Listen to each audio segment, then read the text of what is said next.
പെട്ടെന്നൊരു ന്യൂഡിൽസ് തയ്യാറാക്കിയിട്ടെടുത്താലോ. ആദ്യം തന്നെ ഞാനിവിടെ ന്യൂഡിൽസ് ഒന്ന് വേവിച്ചെടുക്കുന്നുണ്ട്. ഉപ്പും എണ്ണയും ഒഴിച്ചു കൊടുത്ത് വെള്ളം തിളപ്പിച്ചെടുത്തിട്ടുണ്ട്.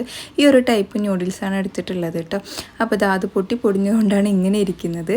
എന്നിട്ട് അത് തിളപ്പിക്കാൻ വേണ്ടി വെച്ചിട്ടുണ്ട്. മസാല ആക്കിയിട്ടെടുക്കാം.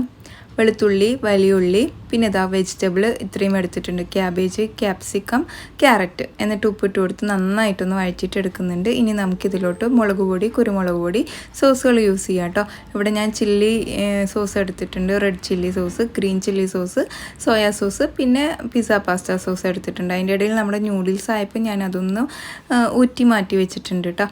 എന്നിട്ട് പച്ചവെള്ളത്തിലൊന്ന് കഴുകിയും കൂടെ എടുത്തിട്ടുണ്ട്, ഒട്ടാണ്ടിരിക്കാൻ വേണ്ടിയിട്ടാണ്.